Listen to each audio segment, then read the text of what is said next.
The night my friend's mom looked me in the eyes and asked, "Did you see the photo?" I knew nothing in my life was going to feel normal again. My name is Jake. I am 23 and live in a small one-bedroom apartment on the south side of Denver. The place is old and a little beat up. The heater rattles when it turns on, the fridge hums all night, and my bedroom window sticks if I open it too far. But the rent is cheap, and it is mine, so I try not to complain. I work at a cell phone repair shop in a strip mall near downtown.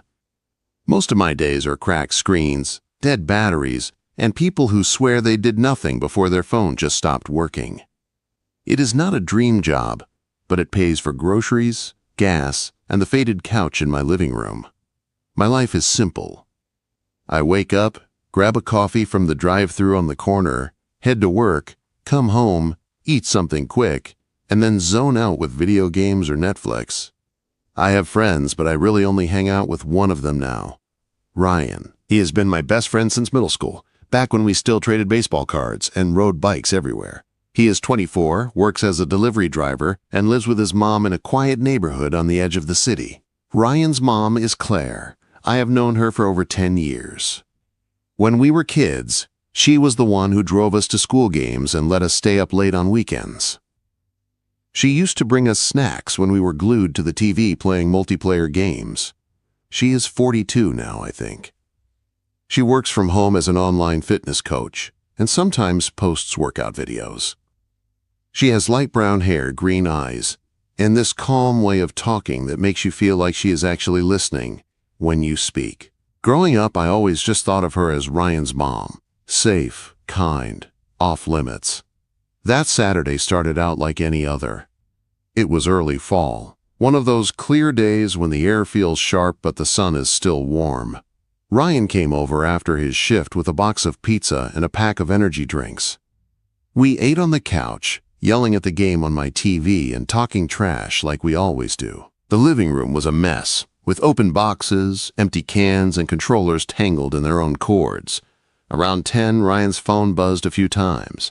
He checked it, groaned, and said he had to go. His uncle needed help with something early the next morning. He grabbed his jacket and stepped into his shoes by the door. "If you see my phone lying around, text me," he said as he left. "I always lose that thing." I tossed him a lazy salute. "Got it. I'll rescue your stuff like always." When the door closed behind him, the apartment felt extra quiet. I let the game run on the TV while I picked up the trash. I tossed the empty pizza box, stacked the cans, and started lifting cushions off the couch to find the missing controller. That is when I saw it. A phone was half buried between the cushion and the armrest. I grabbed it without thinking, expecting Ryan's beat-up Android with the cracked corner and peeling case. Instead, I found a slim iPhone with a smooth, dark blue case. The case was soft to the touch and smelled faintly like some kind of clean perfume, not the stale fast food smell Ryan always carried around. I frowned and turned it over in my hand. This was not his phone. Then it hit me. A memory of the week before, when Claire had stopped by my place to drop off a homemade lasagna because she made too much. She had sat on this same couch for a few minutes, laughing about how Ryan still did not know how to cook anything that did not come in a box. She must have left it here, I thought. As I held the phone, the screen suddenly lit up with a soft buzz. A notification slid down from the top. I did not mean to snoop, but the phone reacted to my touch, and the message opened. It was from some unknown contact, just a first name and a heart emoji. Under it, a photo filled the screen. I froze. It was Claire. She was standing in her bedroom, I guessed, with a soft yellow lamp behind her. She wore a simple black dress that hugged her body, nothing too revealing, but it fit her in a way that made my chest tighten. The neckline dipped just enough to tease, and the dress brushed mid-thigh. Her hair was down over one shoulder, a soft wave falling against her collarbone. Her head was tilted slightly, and her eyes were locked on the camera with a look I had never seen on her before. Confident, strong, a little vulnerable, very real. It was not some wild picture. It was just intimate, personal, like something you send when you want someone to see you, not just your clothes or your smile, but you as a whole person. My heart hammered in my chest. I was suddenly very aware that I was standing alone in my living room, staring at my best friend's mom on a screen like I had no right to. My fingers tightened around the phone for a second. Then I forced myself to lock it and set it down on the coffee table. My face felt hot. My ears burned. I stepped back like the phone might bite me. "What are you doing, Jake?" I thought. "You were not supposed to see that. That was not for you." But the picture stayed in my mind anyway. The curve of her shoulders, the softness in her eyes, the way she looked like she knew exactly who she was. Claire, not just Ryan's mom. A woman. I tried to shake it off. I went to the kitchen, opened the fridge, and grabbed a soda I did not really want. I leaned against the counter, staring at the dull light inside the fridge like it could erase my brain. My chest still felt tight. My palms were sweaty. I hated that a simple photo had done this to me. I was about to sit back down and distract myself with the game when there was a knock at the door. 3 quick taps. Confident. Not like a stranger. My stomach dropped. I knew who it was before I even looked through the peephole. I opened the door, and there she was. Claire stood in the hallway with one hand on her hip, her hair pulled back into a loose ponytail. She wore a soft gray sweatshirt and black leggings, like she had just come from a walk or a workout. No heavy makeup, just a little color on her lips and that natural glow she always seemed to have. The hallway light caught tiny gold flecks in her green eyes. "Hey, Jake," she said, her voice warm and steady. "Sorry to drop by so late." Her eyes flicked past my shoulder into the apartment and then down to the coffee table where her phone lay. A small smile tugged at the corner of her mouth. "Looks like I left something important behind." I stepped aside quickly, my throat suddenly dry. "Yeah, I found it in the couch. I think you forgot it last time you were here." She walked past me into the living room, her scent drifting in with her. Something light and warm, like vanilla and clean soap. She picked up the phone and turned it over in her hand. "Thank you for keeping it safe," she said, glancing up at me. For a second, the room went quiet. The TV screen was still paused on a bright racing track, but all I could hear was my heartbeat in my ears. Claire's gaze held mine, steady and calm. But there was something else there too, like she was trying to read what I was not saying out loud. Then she took a slow breath and slid the phone into her back pocket. "Jake," she said softly, tilting her head just a little. "Can I ask you something?" My chest tightened. "Sure," quote. Her eyes did not leave my face. Her voice dropped lower, not harsh, just careful. "Did you see the photo?" My first instinct was to say no, to laugh it off, to pretend I had not seen anything, to protect myself and her and whatever line was still standing between us. But when Claire asked, "Did you see the photo?" she was looking right at me. Not like a mom scolding a kid, but like a woman who already knew the answer and wanted to see if I would lie. My mouth went dry. My heart slammed against my ribs. For a second, I thought about faking it. "What photo?" Or, "Your screen just lit up, I locked it." Something easy, something safe. But the words would not come. My voice felt small when I finally spoke.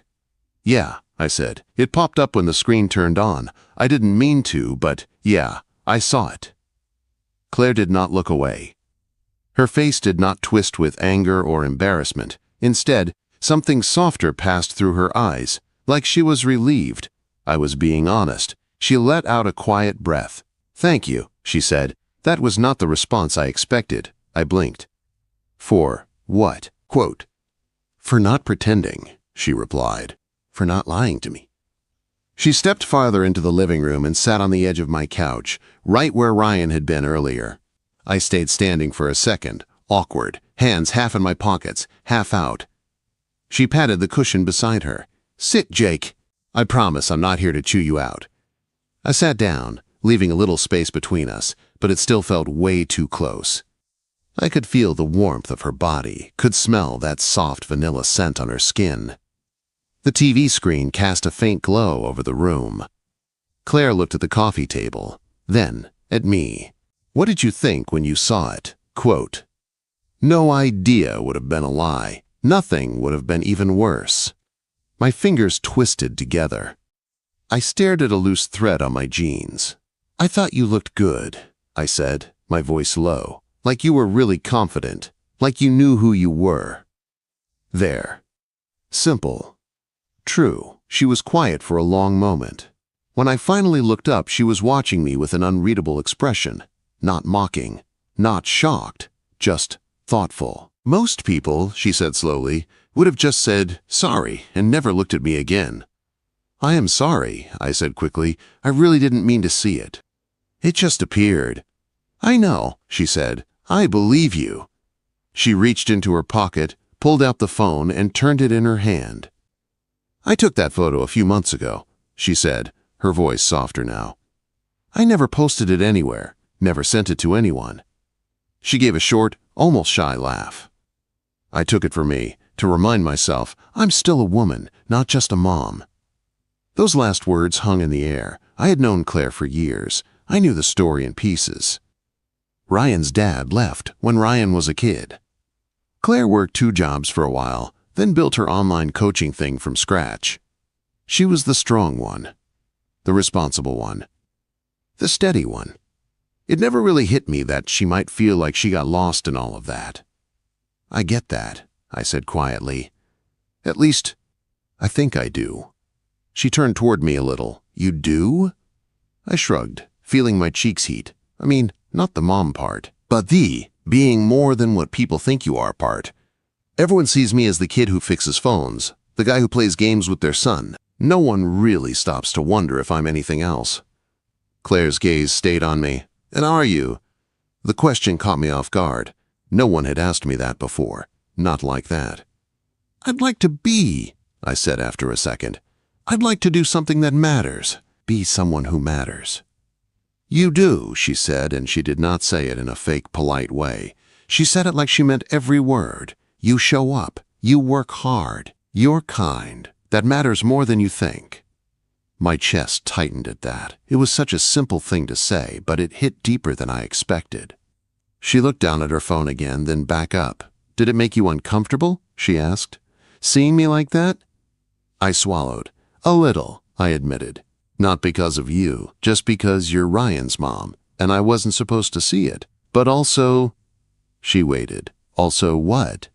"Also, you're beautiful. Also, you looked like you were standing there, daring someone to really see you. Also, it made my heart race in a way I do not know how to explain." "I saw you," I said slowly, "not just as Ryan's mom, as you, and that kind of surprised me." Silence stretched between us. Her eyes softened, and she smiled, but it was not a big smile. It was small and real. "You're the first person to say that," she said, "to say they saw me."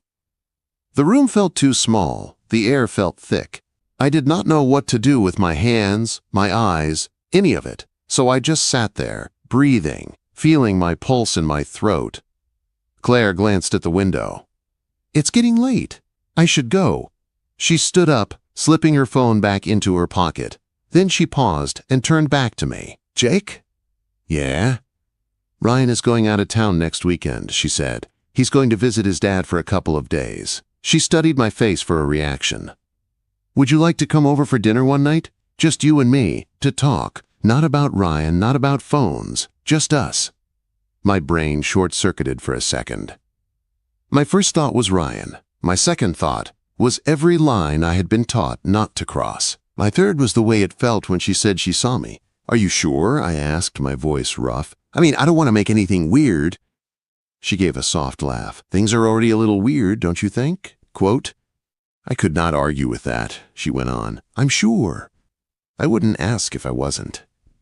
She hesitated, then added, "I like talking to you, Jake. You listen. You don't just wait for your turn to speak. That's rare." My heart pounded. My hands were sweating. But under all the nerves there was something else. A pull.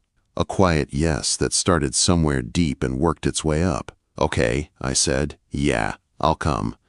"Good." She smiled, and this time it reached all the way to her eyes. "Friday at 7. I'll text you the details." "Okay," I repeated. because my brain could not form anything smarter. She moved toward the door and I followed. At the doorway, she turned and looked at me one more time. Her voice dropped low.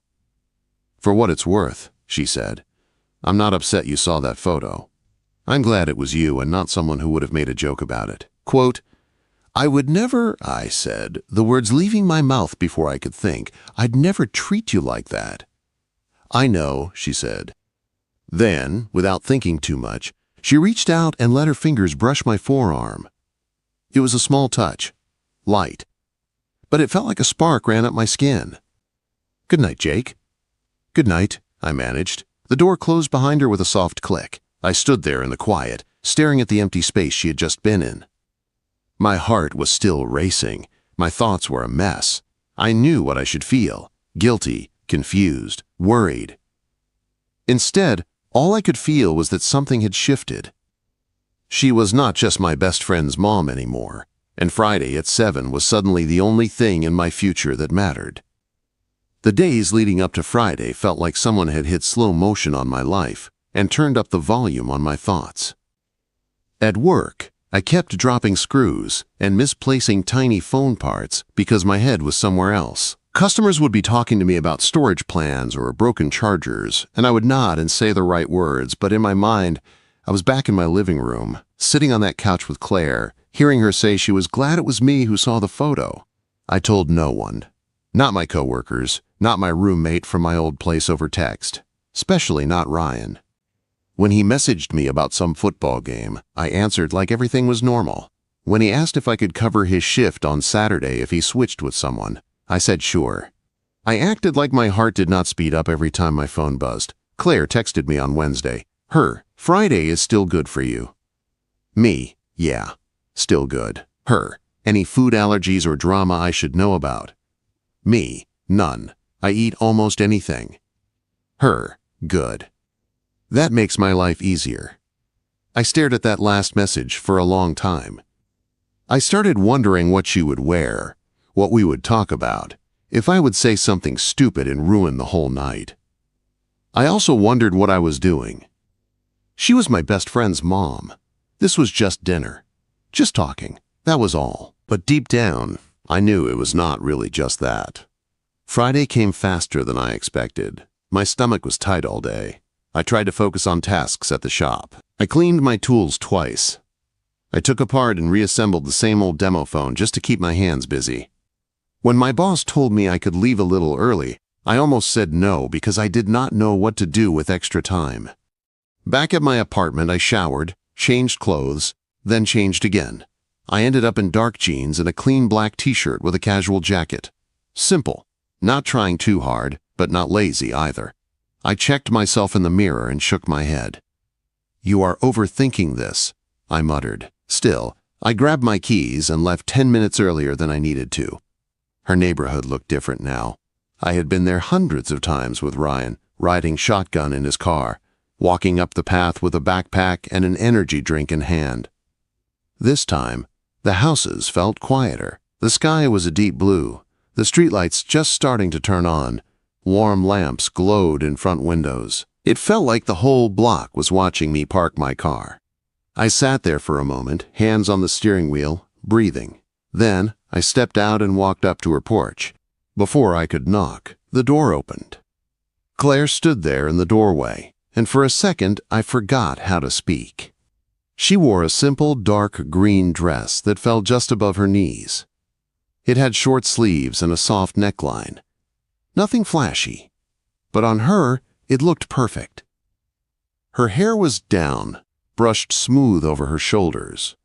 She wore small gold earrings and light makeup that made her eyes look even greener. "Jake," she said, and the way she said my name made my chest tighten. "You are right on time." I held up the small box in my hand. I brought dessert. Cheesecake from that place downtown you said you liked." Her face softened into a smile. "You remembered." She stepped back and motioned me inside. The smell of garlic, herbs, and something warm and rich drifted from the kitchen. The house felt different without Ryan's loud voice filling the space. Softer. Still. "You can put that on the counter," she said, closing the door behind me. I made pasta and a salad, and I may have gone a little overboard with garlic bread.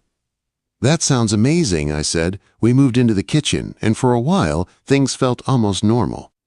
She stirred sauce on the stove, and I helped slice bread and set the table. The dining table had been dressed up a little, with 2 plates, cloth napkins, and a small candle in the middle. A bottle of red wine sat between us. You did not have to do all this, I said. She looked up from the stove. I wanted to, she replied. It has been a long time since I cooked for someone who actually notices the details. We sat down, and the first few minutes were easy. We talked about music, the store, a funny customer who had tried to microwave his phone to dry it out. She told me about a client who wanted a home gym and a room that barely had space for a yoga mat. The food was good, really good, but I could barely taste it over the rush of my own heartbeat. At some point, the conversation shifted. The candle burned lower. The house grew quieter. Claire set her fork down and looked at me. "Can I ask you something real?" she said. I nodded. "Yeah." "What did you really feel when you saw that photo?" she asked. "Not the polite version, the real one." I swallowed. The stem of my wine glass cooled between my fingers. "Why do you want to know?" I asked. "Because," she said, and her voice was steady. "For once, I want to hear the truth. No filters. No one trying to protect me from it." I thought of lying. I thought of shrugging. But I remembered how she had thanked me for not pretending before, so I took a slow breath and went with the truth. "I felt shocked," I said, "because I wasn't ready to see you like that. Not as Ryan's mom, but as a woman. You looked strong and beautiful, and it made my chest hurt in a way I did not understand. And I felt guilty for staring, but I also could not stop thinking about it." Her eyes did not leave my face.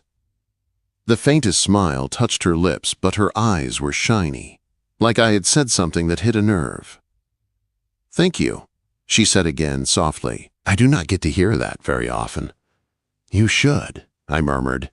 The silence after that felt heavy but not uncomfortable, more like standing on the edge of something high and looking down. "Can I tell you something?" she asked. "About why I really asked you to come over."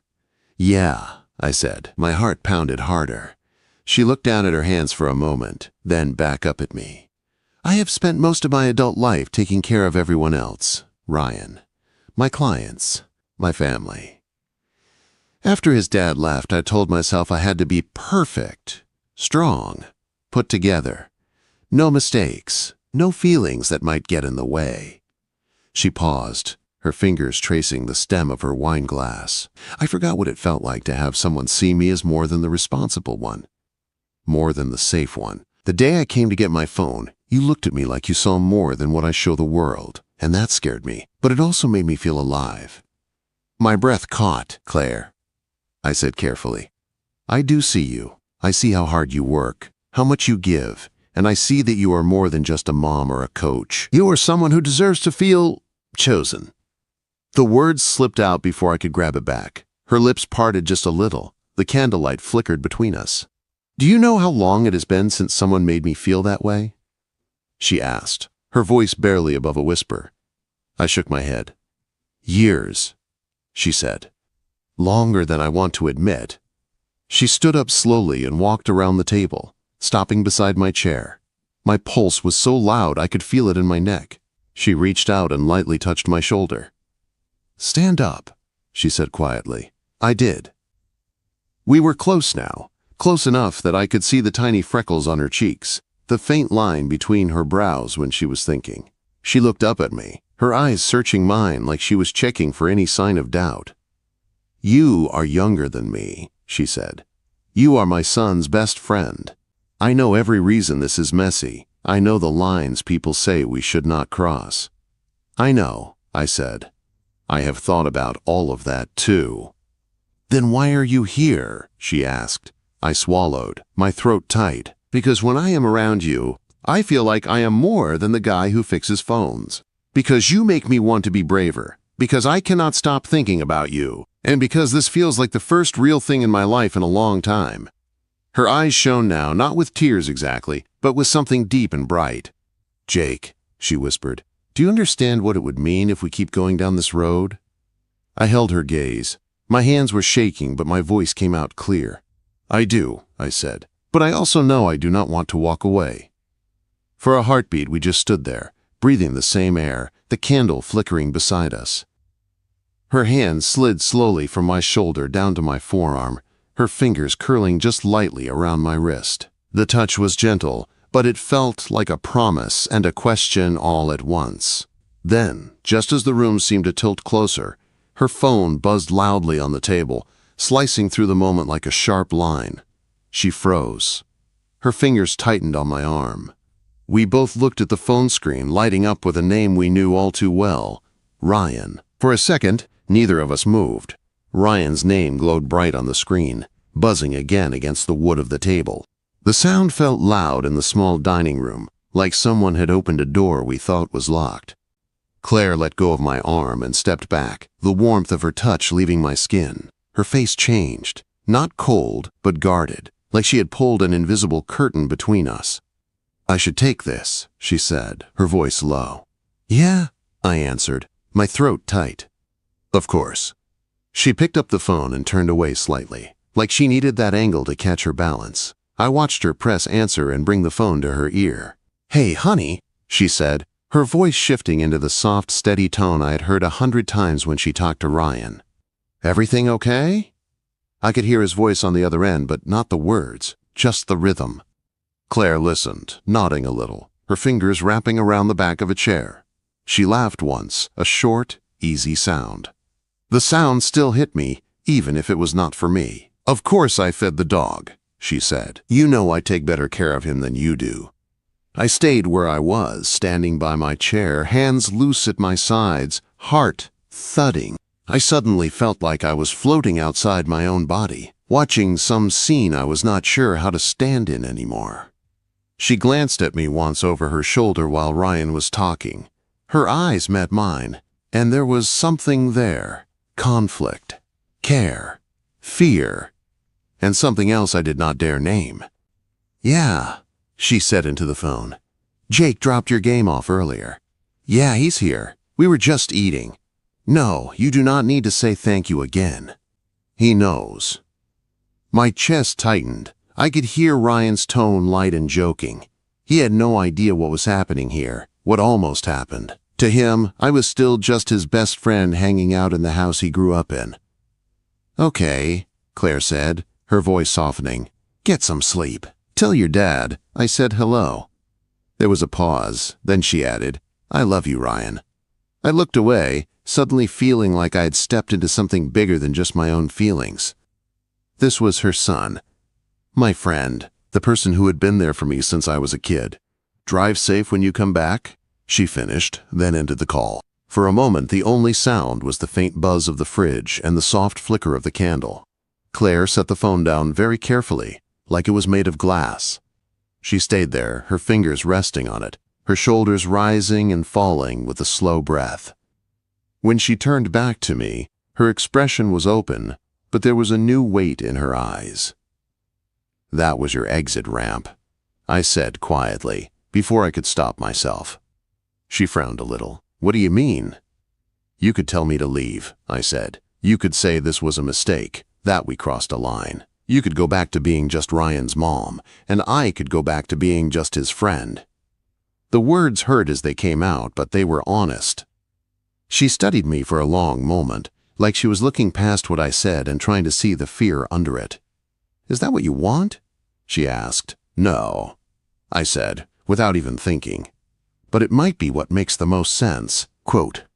She stepped closer again, slower this time, like each step was a choice. Since, she repeated, a tiny, tired smile tugging at one corner of her mouth. Since has run my life for 20 years. Every decision, every sacrifice, every late night. And where did it get me?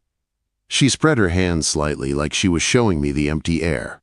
A good son, I said. A home, a career. A lot of people who count on you. Yes, she agreed. All of that. And I am proud of it. But somewhere in all of that, I lost the part of me that wanted more than just doing what made sense. She looked up into my eyes, and her voice dropped. Tonight did not feel like a mistake, Jake. It felt real. My chest pulled tight, like a fist was inside it. It feels real to me too, I said, but Ryan is my friend. I do not want to hurt him. I do not want to make you choose between your life and this. She nodded slowly, her gaze lowering for a moment. I would never ask you to be a secret I am ashamed of, she said. But I cannot pretend there are no risks. Quote, maybe we do not have to decide everything tonight, I said. Maybe we do not have to know where this goes right away. Her eyes lifted back to mine. There was a small, hopeful light in them now. What are you suggesting? She asked. I took a slow breath. That we start by being honest, with ourselves, with each other. That we see each other like we did that day with the photo. And we go slow. We figure out what this is before we drag anyone else into it. And if it turns into something we cannot hide, she asked, her voice barely above a whisper. Then we face that when we get there, I said. Together. Or we stop if it feels wrong. She searched my face for a long moment, like she was trying to find any sign. I was just saying what I thought she wanted to hear. Whatever she saw there must have been enough, because her shoulders relaxed a little. You know, she said softly, when I took that photo, I stared at it for a long time. I almost deleted it. I thought, who am I trying to be? Who do I think I am? Quote. She took one tiny step closer, close enough that I could see the tiny scar near her jaw, a thin white line I had never noticed before. When you saw it, she went on, I was scared. Not because you saw my body, because you saw me. And instead of laughing or turning away, you told me I looked like I knew who I was. No one has ever said that to me. I swallowed hard. I meant it. I know, she said. She lifted a hand, slow and careful, like she was giving me time to pull back. When I did not move, her fingers brushed my cheek, warm and light. I felt every point of contact like it had been waiting there for years. Jake, she whispered, I do not know where this goes. I do not know if it ends in disaster or something good. But I do know that when I am with you, I feel awake. And I am tired of sleepwalking through my life. My heart hammered in my chest. My hands moved on their own. One, resting gently at her waist. The other hovering like I was still asking permission. This is your call, I said quietly. If you tell me to walk away, I will. I will never make you carry the blame for this. She smiled then, a small, real smile that reached her eyes and softened the lines around them. That is exactly why I do not want you to walk away, she said. She rose up on her toes, just a little, and closed the last inch between us. The kiss was not wild or rushed. It was slow and careful, like both of us were scared to press too hard and break something fragile. Her lips were soft and warm, and the world outside her kitchen fell away. No phones, no rules, no years, just the quiet shock of feeling seen and wanted at the same time. When we pulled back, we stayed close, foreheads almost touching, breathing the same air. Are you okay? She murmured. I nodded, my voice rough when it finally came. More than okay. She laughed softly, the sound full of something lighter than I had heard from her in a long time. This is not going to be easy, she said. I know, I replied, but nothing real ever is. We stood like that for another moment, holding on to the small space we had carved out in the middle of our messy lives. Then she stepped back, her hand sliding down to squeeze mine once before letting go.